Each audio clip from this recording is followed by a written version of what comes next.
मौत का नाम सुनते ही इंसान का दिल थरथराता है, कांपता है, इंसान का रूह थरथराने लगता है कि मौत एक ऐसा प्याला का नाम है, एक ऐसा जाम का नाम है, और वो जाम ना मीठा है,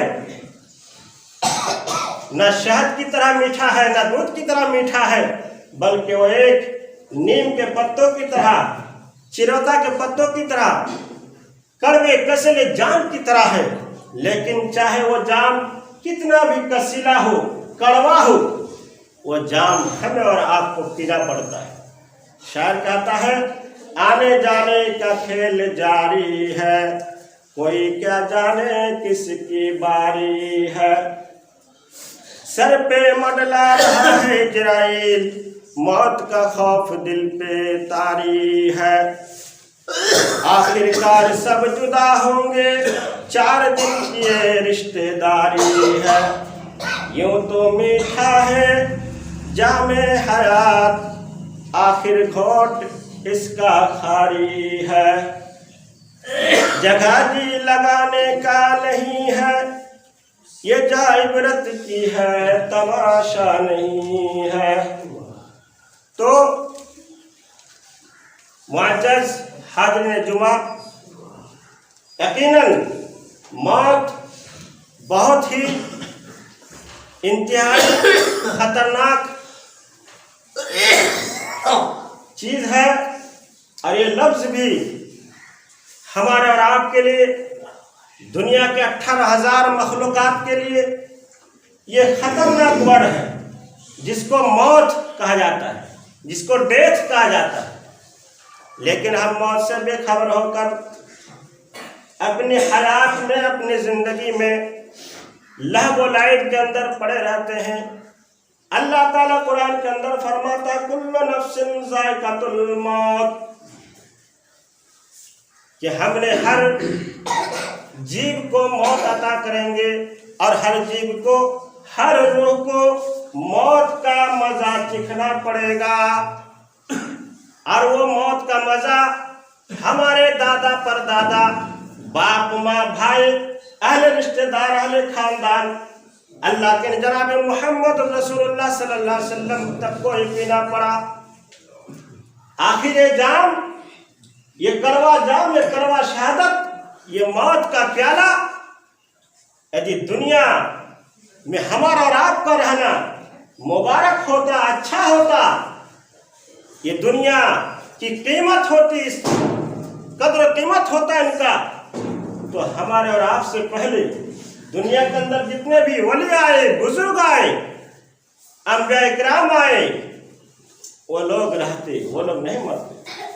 और हमारे आखिरी नबी, आखिरी हादी, आखिरी पैगंबर, आखिरी रसूल, जिनका नाम मोहम्मद, जिनका नाम अहमद, जिनका अगला पिछला सारे गुनाह माफ, वो भी अपनी इस्तिग़फ़ार के लिए, अपनी मग़फ़िरत के लिए अस्तग़फ़िरुल्लाह का जिक्र क्या करते थे, 400 मरतबा, 450 मरतबा, चाहे जितना हो वो पढ़ते थे। लेकिन आज हम से चाहे कितना बड़ा गुनाह हो जाए, कितनी बड़ी गलतियां हो जाए, लेकिन हमें न गुनाह से डर है, न गुनाह को मिटाने का डर है, न गुनाह से माफी मांगने का फिक्र है। आज हम मौत को यूं ही और बेकार समझते हैं। एक बच्चा जब होश संभलता है तो अचानक से उसके दिमाग में आता है कि हमारे दादा हुजूर कहाँ हैं, हमारे अब्बा हुजूर कहाँ हैं, हमारी माँ कहाँ है, हमारा बड़ा भाई कहाँ है, हमारे बड़े आपा कहाँ है। सबके जवाब में कहा कि वो लोग मर गए हैं। वो चौंकता है और कहता कि जब दादा भी चले गए, दादी भी चले गए, अब्बा और अम्मा भी चले गए, बड़ा भाई, बड़े आपा, बड़े बहन भी चले गए, तो हमको भी मौत आ जाएगी, हमको यहाँ नहीं रहना। वो बच्चा सोचता है कि घर में रहकर, मोहल्ले में रहकर, कस्बे में रहकर जब सारे लोग को मौत आ गए तो हम इस मोहल्ले में, इस घर में नहीं रहेंगे।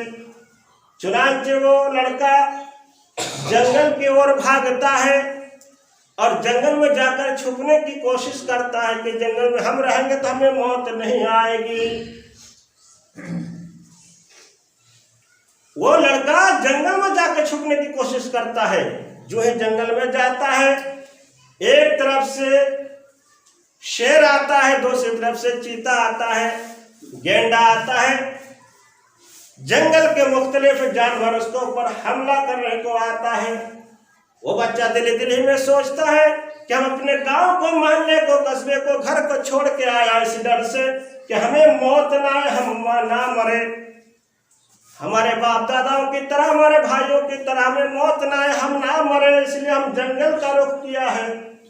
हम जंगल में आए हैं, लेकिन यहाँ तो हमें खाने के लिए शेर आता है, इधर से गेंडा आता है, इधर से और दूसरे मुख्तलिफ जानवर जो आता है जो हमारे ऊपर हमला करता है। जंगली जानवर उसके ऊपर टूट पड़ता है। इत्तेफाक से जंगल के अंदर एक बड़ा कुआं के शक्ल में गुफा होता है, गड्ढा होता है, उसके अंदर वो जान छुपता है। जो इस गड्ढा के अंदर छुपता है, देखता है कि चारों तरफ से अजदह सांप उसको डंक मारने के लिए तैयार है। अजदहा सांप उसको डंक मारने के लिए, जहरीला सांप उसको डंक मारने के लिए तैयार है। फैन उठा के रखा है कि उसको डंक मारे। वो लड़का सोचता है तो अजीब है, ये दुनिया का माहौल, दुनिया का नजारा, दुनियावी जिंदगी कैसी है। हम जिस मोहल्ले में, जिस घर में, जिस कस्बे में रहते थे, जिस शहर में रहते थे, वहां तो हमारे बाप दादाओं को मौत आ गए और उस मौत से बचने के लिए हमने जंगल का रुख किया था। जंगल में पहुंचा है, यहाँ भी तो मौत ही मौत नजर आती है, हम बच नहीं सकते। तो कुरान के अंदर इसका नक्शा खींचा है कि आईना युद्रिकुमुल मौत वलौ कुंतुम फी बुरूजिन मुशय्यदा, कि मौत के डर से, मौत के खौफ से आप यदि शीशे का महल बना लेंगे, पूरा पैक होगा, जिसके अंदर एक हवा भी नहीं घुस सकता, चोटी का सर नहीं ढुक सकता, ऐसे महल के अंदर भी यदि आप घुसकर रहेंगे तो आपको यकीनन मौत आकर रहेगी, मौत आकर पकड़ेगी और उस मौत का जाम, मौत का कड़वा प्याला पीना पड़ेगा। जिसका डर था वही आपके आगे आ जाता है। तो चाहे आप जंगल में जाए, मुगल में जाए, कुएं के अंदर में जाए, दुनिया के किसी किले और खित्ते में चले जाए और आप बचने और छुपने की कोशिश करें, लेकिन अल्लाह ने जो साथ, जो अल्लाह ने जो घड़ी आपके लिए मुतय्यन किया है वो आकर रहेगी। न एक सेकंड आगे होगा, न एक सेकंड पीछे होगा, सबको जाना होगा। कुरान के अंदर कहा कुल्लु मन अलैहा फान व यबका वजहु रब्बिका जुल जलाल वल इकराम। सारी चीजें फना हो जाएगी, सारी चीजें मिट जाएगी, सिर्फ और सिर्फ अल्लाह का चेहरा बाकी रहेगा, अल्लाह का वजूद बाकी रहेगा। जब इसराफिल अलैहिस्सलाम को सूर फूंकने का हुक्म दिया जाएगा, पहला सूर में पूरी दुनिया दरहम बरहम हो जाएगी, जमीन उलट पलट जाएगी। दूसरा फूंक में सारे लोग मर जाएंगे। जब कोई नहीं बाकी रहेगा, तीसरा चौथा फूंक में फरिश्ते भी मर जाएंगे। अल्लाह कहेगा और कौन बचा है? कहेगा सारे फरिश्ते मर गया। या अल्लाह अब तू ऊपर है, मैं नीचे हूं। उस समय इजराइल का दिल, दिमाग, पूरा शरीर, पूरा पैर थर थराता होगा। अल्लाह कहेगा ए इजराइल, ए इसराफिल, ए मिकाइल, सारे लोग मर गए, अब तेरी बारी है, तू भी मर जा। मौत, सारी चीजें, सारी मखलूकात चरिंदे परिंदे दरिंदे हैवानात नबातात, जिसको भी अल्लाह ने रूह बख्शा है, सारे फरिश्ते मर जाएंगे। बस एक वहदहु ला शरीक की एक जात होगी जो बचा और बाकी रहेगा, जिसको अल्लाह ताला ने कुरान के अंदर नक्शा खींचकर बताया, कुल्लु मन अलैहा फान व यबका वजहु रब्बिका जुल जलाली वल इकराम। सारी चीज के मिट जाने के बाद, मर जाने के बाद अल्लाह ताला पूरी दुनिया को एक गेंद के शक्ल में, बॉल के शक्ल में हाथ में लेगा और कहेगा ऐनल मुल्क, कहाँ है मुल्क, कहाँ है दुनिया का बादशाह, अब इसका मालिक कौन है? ऐनल मालिकुल मुल्क, इस मुल्क का बादशाह कौन है, कौन इसका मालिक है? दुनिया के अंदर बड़े खजाने का मालिक था, बड़े बड़े सूबे और स्टेट का मालिक था, कोई जवाब देने वाला नहीं होगा, कोई रहेगा जब तो जवाब देगा। अल्लाह ताला कहेगा हम ही मालिक है, हम ही बादशाह है, हम ही इसी का मालिक है और कोई नहीं। तो मौत से किसको रुस्तगारी है? आज वह तो कल हमारी बारी है। भाइयों बुजुर्गों, हमारा आप मौत को याद नहीं करते, अपने जिंदगी को जिंदगी नहीं मानते। एक जानवर जैसे हमारी जिंदगी हो गई है, एक जानवर जैसे चारा को खाता है, पेशाब और पाखाना करता है, वो भी खर्राटे लेता है, सोता है, उसी तरह हम भी खाते पीते चलते फिरते हैं, सोते और जागते हैं, पेशाब और पाखाना करते हैं, एक दूसरे से लेन देन करते हैं। उसी तरह से हमारी जिंदगी होगी। अल्लाह ताला ने आपको हमको पैदा किया तो आप अपनी दुनियावी जिंदगी का भी फिक्र करें, अल्लाह का शुक्र अदा करें, अल्लाह की इबादत भी करें और अपनी जिंदगी को भी जिए जब तक अल्लाह ने आपको तौफीक दी। आए दिन घटना होते जाता है, हम देखते रहते हैं, सुनते रहते हैं, अपने हाथों से कब्र को खोदते हैं, अपने हाथों से मट्टी देते हैं, अपने हाथों से उसको दफनाते हैं, अपने हाथों से उसको नहलाते और कफनाते हैं, उसके बाद भी हमें मौत का एहसास नहीं होता। ये कैसा हमारा रूह अल्लाह ने हमारे अंदर डाल दिया, हम कैसा इंसान हैं भाई। कुछ दिन पहले और सारा वाक्य आपने सुना होगा। अभी एक नाम उसका हम भूल रहे हैं, वो इतना दौलत वाला था कि वो कभी कभी घर से निकलता था तो किसी को बोले बगैर चला जाता था, और इतना महल था उसका कि कोई शुमार नहीं। इत्तेफाक से एक महल ऐसा बनाया था कि उसके अंदर कोई जा नहीं सकता था, उसका गेट खुलता था, अपने खुला रहता था, लेकिन उसके अंदर जाने से ऑटोमेटिक वो गेट बंद हो जाता। कार के अंदर वो अकेला था, उस रूम में प्रवेश किया। हमने बताया कि वो घर में कभी बोलते नहीं थे किसी को कि हम कहीं जा रहे हैं। इत्तेफाक से उस महल के अंदर वो जाता है और वो गेट बंद हो जाता है। इत्तेफाक से 5 दिन 7 दिन 8 दिन गुजर जाता है और ये गेट अंदर से खोलने को नहीं था, सिर्फ बाहर से खुलता, लेकिन चारों तरफ से पैक है। वो हल्ला करते रहा, चिल्लाते रहा, लेकिन उसका कोई खोलने वाला, कोई सुनने वाला नहीं हो। किसी को मालूम है नहीं कि वो घर में है कि कहाँ है, या इस रूम के अंदर पड़ा हुआ है।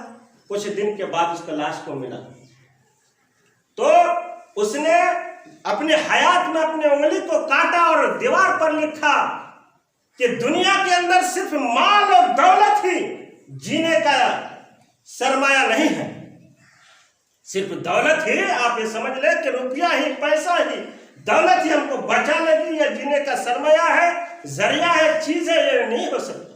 उसने दीवार पर लिखा कि आज एक इतना बड़ा दौलतमंद पैसा वाला भूख और प्यास में तड़प तड़प तड़प कर मर गया। अल्लाह। एक शख्स ने अपने हयात में कब्र बनाया था और बताया था कि हमको उस कब्र में दफनाना। बहुत ही सुंदर कब्र बनाया और कहा हमको इसमें दफना देना, लेकिन उसकी मौत हवाई जहाज के सफर में हुआ और वो हवाई जहाज समुद्र में गर्क हुआ, डूबा, तो उसको लाखों अरब खरब खर्चा करके उस जहाज को निकाला गया, उस लाश को निकाला गया, लेकिन उस कब्र में थोड़े वो दफन हो पाया, नहीं मिला उसका। तो आप अपनी दुनिया में, हाँ अल्लाह ताला ने कहा कि औलाद, दौलत, औलाद ये नियामत है।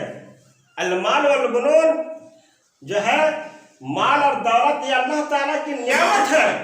आप अपनी मेहनत करें, अच्छा खाएं, अच्छा पहने और अपनी परवरिश करें, दूसरों की परवरिश करें। ये अल्लाह ताला की बहुत बड़ी अजीम नियामत है। लेकिन आप अपने दौलत के पीछे इतना ना भागे कि आपको जब मौत हो तो बिना पानी के, बिना शरबत के आपकी मौत हो जाए। तो मौत से किसी को रुस्तगारी नहीं है। ये कोरोना नाम से एक जो वबा और बला आई, कितने लोग चले गए, तड़प तड़प कर मर गए। मौत तो आखिर होना है। वो कहते हैं उनका 85 साल हुआ, 45 हुआ, 55 हुआ था अभी। लेकिन अल्लाह बच्चे को, नौजवान को, बूढ़े को, मर्द को, औरत को, सारे को मौत देकर आपको ये याद ध्यान करती है कि आपको भी जाना पड़ेगा, जाना होगा। और मौत के ताल्लुक से मुर्दा आदमी ऐसा होता है कि जैसा कि सैलाब जो आता है, सैलाब में आदमी जो फंस जाता है, डूब जाता है, और वो कहता है हमको बचाओ बचाओ, हाथ पैर फैलाता है हमको बचाओ, लेकिन उसको कोई बचाने वाला नहीं होता है। ठीक उसी तरह मुर्दा का भी होता है कब्र में। यदि वो गुनाहगार होता है तो आपके दुआ का वो भूखा होता है, गरीब होता है, मोहताज होता है। यदि आप नमाज पढ़ते होंगे, आपके भी वालिद होंगे, आपके भी वालिदैन होंगे, आपके भी बाप और माँ होंगे। यदि आप नमाज नहीं पढ़ते हैं तो आप किस चीज का मुसलमान, आपका कौन सा नाक नक्शा मुसलमान। यदि आप नमाज नहीं पढ़ते तो आप कैसे अपने लिए, अपने औलाद के लिए, अपने वालिदैन के लिए दुआ करेंगे। ऐसी औलाद, ऐसी दौलत बेकार है जो मरने के बाद अपने वालिदैन को एक दुआ भी ना मिले। और सबसे बड़े दान सदका, ज़कात, खैरात से बड़ा दुआ है। वह दुआ क्या है? माँ बाप के लिए छोटी सी दुआ है, रब्बिरहम्हुमा कमा रब्बयानी सगीरा, रब्बिरहम्हुमा कमा रब्बयानी सगीरा। आप मुनाजात के अंदर पढ़े, सलाम फेरने के बाद, सारे जिक्र अज़कार के बाद पढ़े, चलते फिरते उठते सोते जागते आप पढ़े अपने वालिदैन के हक पर कि अल्लाह जिस तरह हमारे वालिदैन ने हमें बचपन में हमारे ऊपर रहम किया था, शफकत किया था, हमें चलना सिखाया था, हमें खाना सिखाया था, हमें बोलना सिखाया था, या अल्लाह जिस तरह वो हमारे ऊपर मेहरबान था, या अल्लाह आज तो उसके ऊपर मेहरबान होना, उसकी कब्र का अजाब को माफ कर देना, उसकी कब्र को कोशादा कर देना, उनकी कब्र को नूर से मनव्वर कर देना, या अल्लाह उनके कब्र को जन्नतुल फिरदौस के टुकड़ों में से एक टुकड़ा बना देना। आप इतना तो कह सकते हैं। आप 3 टाइम ना खाकर 1 टाइम खाइए, अपने औलाद को कुछ दीन की तालीम, नमाजी बना कर जाइए, दीन का कुछ उसके अंदर डाल के जाइए, ताकि आपके जाने के बाद आपका औलाद आपके हक में दुआ करे, फिर वो मरे तो उसका औलाद उसके हक में दुआ करे, एक सिलसिला जारी हो। सिर्फ आप 3 टाइम खिला दिए, उसको कपड़ा पहना दिया, आपका हक अदा हो गया, ये कभी नहीं हो सकता। तो औलाद का ज्यादा होना और उसके ऊपर फख्र करना, यदि उसको हम दीनी तालीम, तरबियत ना दे सके तो फिर बेकार है। तो मौत कब, किस वक्त, किस घरे आ जाए। किसी का हमने कर्जा खा रखा, हो सकता है वो अदा ना कर पाए, मर जाए, उसके बाद कहेगा उसके वारिस तुम माफ कर दे भाई। तो ये भी आप दुआ करें कि अल्लाह किसी का 1 पैसा 1 टका भी खाकर ना मरे। ये भी आप अल्लाह से दुआ कीजिए। आपस का लेन देन बहुत क्लियर रखिए। सिर्फ कुर्ता पजामा टोपी दाढ़ी रखने से हम नेककार हो जाएंगे, नहीं। हमारा यदि नमाज टाइम पर नमाज पढ़े, वक्त पर जमात पर पढ़े तो हमारे नमाज, वरना फिर तो नमाज नहीं। हाँ, ये अल्लाह का हक है। यदि नमाज में थोड़ी मोड़ी गलती हो गई, छूट गई, टाइम बे टाइम हो गया, तो ये अल्लाह का हक है, अल्लाह माफ कर देगा। लेकिन बंदों का हक को आप बंदा ही से निपटा ले। आप बंदों का लेन देन को ठीक रखें। आप जो है 99 गलती करके अल्लाह के पास पहुंच जाइए, अल्लाह ताला कहता है माफ करेंगे।